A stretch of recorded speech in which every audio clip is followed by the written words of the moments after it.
కార్యకర్తలు అలాగే గ్రామ ప్రజలు ఈ కార్యక్రమాన్ని ఆర్గనైజ్ చేసిన రాజేందర్ గారు, మాజీ సర్పంచ్ బాలకృష్ణారెడ్డి గారు, వేదిక మీద ఉన్న పెద్దలు, గతంలో కూడా ఈ గ్రామంతో మంచి అనుబంధం, చాలా సాఫ్ మనుషులు, మనసులో ఏం పెట్టుకోరు, ప్రేమగల వ్యక్తులు, దాచక్కర్లేదు, అది అందరికీ రాగానే అర్థమవుతుంది. ఇప్పుడు ఈ గ్రామంలో మంచి మంచి ఇండ్లు కొన్ని ఉన్నాయి, అన్ని ఇండ్లు కూడా అట్లా కావాలని చెప్పి నేను కోరుకుంటున్నాను. మనకు 5 లక్షల రూపాయలు ఇంటి కోసం కాంగ్రెస్ గవర్నమెంట్ స్కీమ్ తెచ్చింది. నియోజకవర్గానికి 4,000 ఇండ్లు వస్తున్నాయి. 3,500 అందరికి ఇస్తున్నారు. సీఎం గారిని అడిగి మేము ఇంకో 500 ఎక్కువ తీసుకొచ్చి 4,000 ఇండ్లు ప్రతి సంవత్సరం, అంటే 20,000 ఇండ్లు ఈ 5 సంవత్సరాల్లో మా కాంగ్రెస్ పార్టీ ద్వారా, నా ద్వారా, ఇక్కడ ఉన్న నాయకుల ద్వారా, మీ గ్రామంలో ఉన్న కాంగ్రెస్ పార్టీ నాయకుల ద్వారా మన పేదవాళ్లకు ఇవ్వనీకే సిద్ధమైంది. ఈ ఎలక్షన్ కోడ్ అయిపోయినాక, ఎలక్షన్లు అయిపోయినాక, రిజల్ట్ వచ్చిన తర్వాత ఒక్కొక్కటిగా గుర్తించి ఎవరు పేదగా ఉన్నారు, ఎవరికి నిజంగా ఇల్లు అవసరం ఉంది అని చెప్పి వాళ్ళందరూ లిస్టు రాసుకొని ఒక్కొక్కటి ఇస్తాం. 5 సంవత్సరాలు ఇదే కార్యక్రమం ఉంటుంది. గతంలో టీఆర్ఎస్ వాళ్ళు డబుల్ బెడ్రూమ్ ఇస్తా అని ఒక్కటి ఇవ్వలే. కానీ మేము మీకు ఇల్లు కట్టించిస్తా అంటలేం, మీ అకౌంట్లో డబ్బులు వేస్తాము, మీరు కట్టుకోవాలి మీకు నచ్చినట్టు అంటున్నాం. గతంలో ఇందిరమ్మ ఇండ్లు అట్లనే చేసినాం. 25 లక్షల ఇండ్లు ఇచ్చింది మీకు తెలుసు కదా, ప్రతి గ్రామంలో ఇచ్చినాం. ఇప్పుడు కూడా అట్లనే ఇవ్వబోతా ఉన్నాం. తర్వాత మహిళలందరికీ అనుకున్నట్టుగా ఫ్రీ బస్సు పెట్టినాం. మహిళలు మంచిగా నిమ్మలంగా తిరుగుతూ ఉన్నారు. మన ఆడపిల్లలు చదువుకోనికి కూడా హైదరాబాద్ ఎక్కడికి పోయినా కూడా రూపాయి ఖర్చు లేకుండా పోతూ ఉన్నారు. అలాగే అప్పుడు మాట ఇచ్చినాము, ఇప్పుడు మళ్ళీ ఎలక్షన్ కాగానే రేషన్ కార్డు లేని వాళ్ళకు రేషన్ కార్డు, పింఛన్ లేని వాళ్ళ పేర్లు ఎక్కిస్తాము. ఈ 5 ఏళ్ళు మీ సేవలనే మేము అందరం ఉంటాం. గ్రామాన్ని మంచిగా అభివృద్ధి చేసుకుందాం. అందరు ఒకటైంది కాబట్టి చాలా సంతోషం. ఇదివరకు ఆ గ్రూపు ఈ గ్రూప్ ఉంటుండే అట్లా ఏం లేకుండా అన్ని గ్రూపులు ఏకమై మా ఊరిని మేము డెవలప్ చేసుకోవాలి. కాంగ్రెస్ పార్టీ వచ్చింది, మన పాలమూరు మహబూబ్ నగర్ జిల్లా మన ప్రాంతం ముఖ్యమంత్రి అయింది కాబట్టి అందరం కలిసి మంచి నిధులు తెచ్చుకుందాం, ఊరిని బాగు చేసుకుందాం అని చెప్పి అందరూ అనుకుంటా ఉన్నారు. పేదవాళ్ళ కోసమే కాంగ్రెస్ ప్రభుత్వం వచ్చింది. గతంలో ఉన్నోళ్ళు చాలా పెద్దగా అయ్యారు, కానీ పేదవాళ్ళ గురించి ఎవ్వరు పట్టించుకోలేదు. కానీ ఇప్పుడు మేము నాయకులు, మా పార్టీ నాయకులు అందరూ కూడా నెలకోసారి మీ ఊర్లో మీ సమస్యలన్నీ వింటాం. వాళ్ళు నాకు చెప్తే నేను మహబూబ్ నగర్లోనే ఉంటా, మన క్యాంప్ ఆఫీస్ ఉంది, దాన్నే ఉంటా. ఎవరు ఎప్పుడు వచ్చినా కూడా అందుబాటులో ఉంటా. నాకు పోలీసులు ఇంతకుముందు ఎమ్మెల్యే మంత్రి వచ్చినప్పుడు పోలీసులు వస్తుండే అందరినీ నూకి పడేస్తుండే. ఇప్పుడు ఏం లేదు, నిమ్మలంగా మీ అందరితో కూర్చొని మీ సమస్యలు ఏమున్నాయి, ఎట్లా చేయాలి అని చెప్పి మీ ఇంట్లో మనిషిలాగా మీ సమస్యలన్నీ పరిష్కారం చేస్తాం. 2 విషయాలు మీరు గుర్తుపెట్టుకోవాలమ్మా. గవర్నమెంట్ ఈడ ఎమ్మెల్యే నేనున్నా, గ్రామంలో మన కాంగ్రెస్ పార్టీ నాయకులు బలబాగా ఉన్నారు మంచిగా. ఇదివరకు ఆ పార్టీ ఈ పార్టీ అన్నోళ్ళు కూడా అందరూ కూడా కాంగ్రెస్ కిందకి వచ్చేసారు, కాంగ్రెస్ పార్టీలో ఉన్నారు. ఇక్కడ మనమే ఉన్నాం. ఎమ్మెల్యేగా నేనున్నా, ముఖ్యమంత్రిగా రేవంత్ రెడ్డి గారు కాంగ్రెస్ పార్టీ నుంచి ఉన్నారు. ముఖ్యమంత్రి అనుకుంటేనే కదా అన్ని అయ్యేటివి. ఎమ్మెల్యే ద్వారా గ్రామంలో మన కాంగ్రెస్ నాయకుల ద్వారా పనులు అయిపోయి మీకు ఏది కావాలన్నా కూడా వాళ్ళకి చెప్తే, వాళ్ళు నా దగ్గర చెప్తే నేను ముఖ్యమంత్రి దగ్గరికి పోయి నిధులు తీసుకొస్తాం, మిగతావన్నీ కూడా తీసుకొచ్చి మీదే జరుగుతుంది. 10 ఏళ్ళు కేసీఆర్ ఉండే కానీ మనకి ఏం చేయలేదు. ఇక్కడ ఉన్న నాయకులకు కూడా ఆయన ఇక్కడ నాయకులకు చేయాలని ఉన్నా కూడా ఎమ్మెల్యే కలిసేటోడు కాదు, వాళ్ళ పైన కేసీఆర్ కలిసేటోడు కాదు. కానీ ఇప్పుడు అట్లా లేదు. ముఖ్యమంత్రి గారిని ఎప్పుడంటే అప్పుడు మేము ఎమ్మెల్యేలను కలుస్తాం, ఎమ్మెల్యేని ఎప్పుడంటే అప్పుడు గ్రామంలో ఉన్న మన నాయకులందరూ ప్రజలు కలుస్తాం. ఏ సమస్య ఉన్నా వారి దగ్గర తీసుకుపోతాం. ఇప్పుడు మధ్యలో ఈ మోడీ అనే వ్యక్తి వచ్చేసి 10 ఏళ్ల నుంచి మోడీ ఢిల్లీలో ప్రధానమంత్రిగా ఉన్నాడు, కానీ మనకి ఏమన్నా అయిందా? ఇప్పుడు మోడీ కోటే అనేటోళ్ళు 10 ఏళ్ళు ఎక్కడ పోయినరు, ఏం పని చేసారు, ప్రజలకు ఏమన్నా చేయగలుగుతారా, వాళ్ళ చేతులు ఏమన్నా ఉందా? ఏం లేదు. ఇప్పుడు ఆంజనేయ స్వామి గుడికి పోయి నేను కూడా దండం పెట్టుకుంటా, మీరు దండం పెట్టుకుంటారు, అందరు దండం పెట్టుకుంటారు. మేము గుడి కట్టించినాం, దండం పెట్టుకొని ఇచ్చినాం కాబట్టి మీరు అందరూ మాకు ఓటేయాలని చెప్పి బీజేపీ వాళ్ళు అంటున్నారు. కానీ మేము ఇన్ని 100,000 గుళ్ళు కట్టిస్తూనే ఉన్నారు ప్రతి ఊర్లలో. మరి కాబట్టి ఆ పిల్లలు ఏం చెప్పినా కూడా నమ్మొద్దు. ఇంతకుముందు సురేందర్ రెడ్డి గారు చెప్పారు, 50 రూపాయలు ఉండే పెట్రోల్ ధర, డీజిల్ ధర కాంగ్రెస్ గవర్నమెంట్ ఉన్నప్పుడు వెనకటికి ఇప్పుడు ఎంత అయింది? 100 రూపాయలు 110 రూపాయలు అయ్యి. మరి ఎవరు పెంచారు? మోడీ పెంచారు, మోడయ్య పెంచిండు ఇవన్నీ.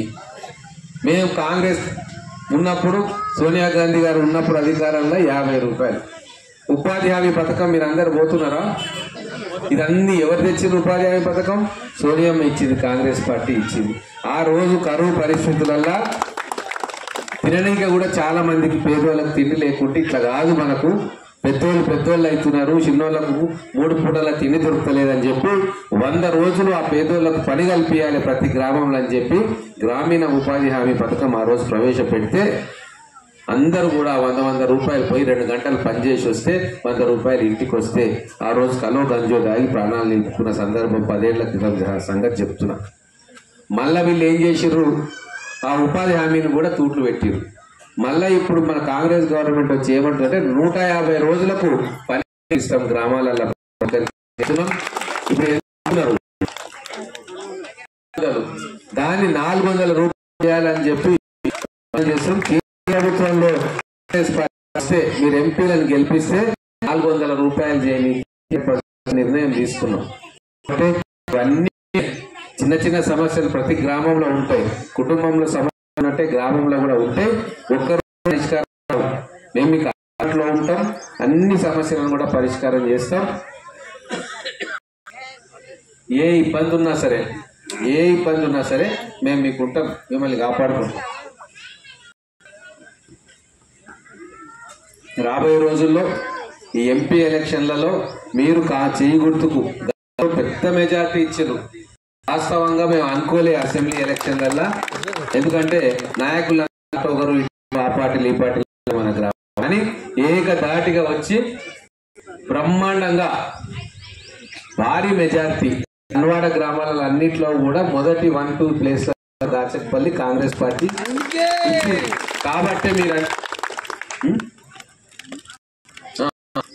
కాబట్టి మీరంటే నాకు స్పెషల్ ప్రేమ.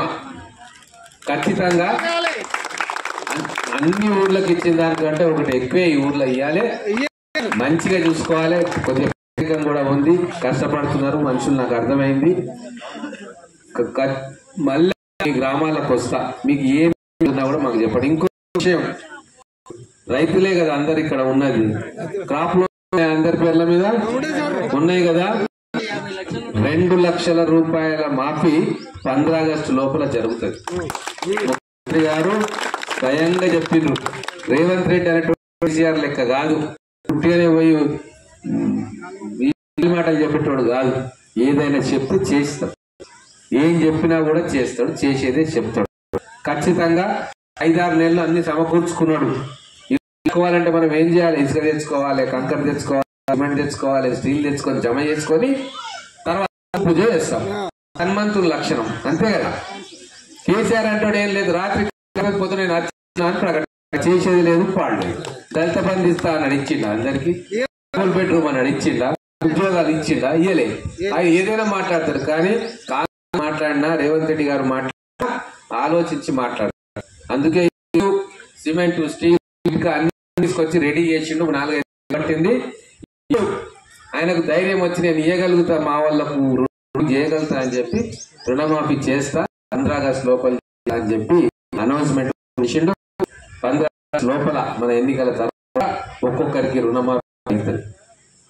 కాబట్టి కాంగ్రెస్ గవర్నమెంట్ ఉన్నంత కాలం ఏ పేదోనికి ఇబ్బంది వాళ్ళంతా చల్లగా పనులు చేసుకోవచ్చు, కడుపు నిండా తినొచ్చు, రాత్రి హాయిగా పడుకోవచ్చు. ఎటువంటి ఇబ్బంది ఉండదు, ఎటువంటి వేధింపులు ఉండవు. ఏ పోలీసు దగ్గరికి రాడు, ఏ రెవెన్యూ ఈ భూమి నాది ఇది అదే తాకట్లు పెట్టాడు. మంచిగా ధర్మబద్ధంగా ధర్మ పరిపాలన సాగుతుంది కాంగ్రెస్ పార్టీ ఉంటే. కాబట్టి ఆ పార్టీ కాపాడుకోవాలి. రేవంత్ రెడ్డి గారి జిల్లా మహబూబ్ నగర్ జిల్లా, ఇక్కడ ఎంపీ అభ్యర్థి వంశీచంద్ర రెడ్డి. కానీ మన దృష్టిలో వంశీచంద్ర రెడ్డితో పాటు రేవంత్ రెడ్డి కూడా మనకు ఎంపీ అభ్యర్థి. ఎందుకంటే ఆయన గౌరవం పెరుగుతుంది ఎంపీ అభ్యర్థిని మనం గెలిపించుకుంటే.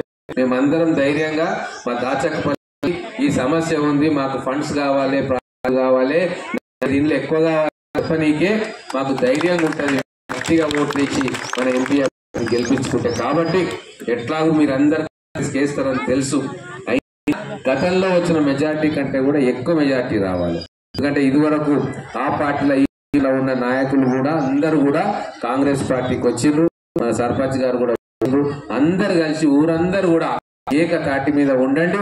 రేపు భవిష్యత్తులో ఎటువంటి అభివృద్ధి కార్యక్రమాలైనా సరే దాచకపల్లి ముందు వరుసలో పెట్టి వాటికి మంజూరు చేసే బాధ్యత మా అందరినీ తెలియజేసుకుంటూ పెద్ద గ్రామస్తులు అందరూ వచ్చిండ్రు. మీ అందరికీ ధన్యవాదాలు. మహిళా సంఘాల వాళ్ళకి చెప్తా, పావలా వడ్డీ అన్ని బకాయిలు ఉన్నాయి, అవన్నీ క్లియర్ చేస్తా ఉన్నాము.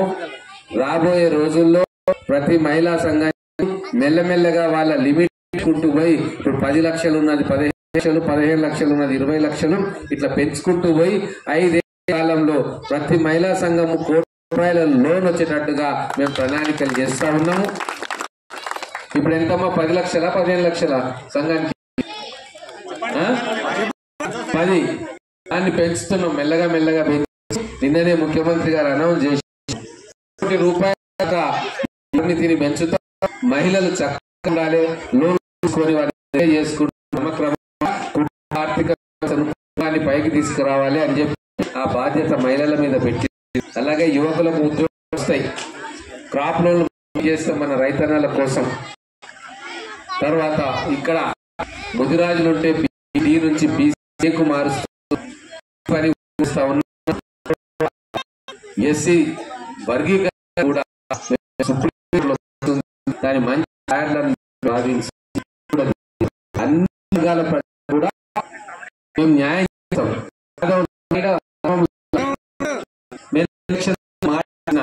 మీరు ఏదైతే డీడీలు కోసము రిటర్న్ మాట ఇచ్చిన, ఎవరైతే అప్లికేషన్ పెట్టుకున్నారో రిటర్న్ అని చెప్పి డబ్బులు మీ దగ్గర అప్లై చేసుకున్నారా రిటర్న్ కావాలని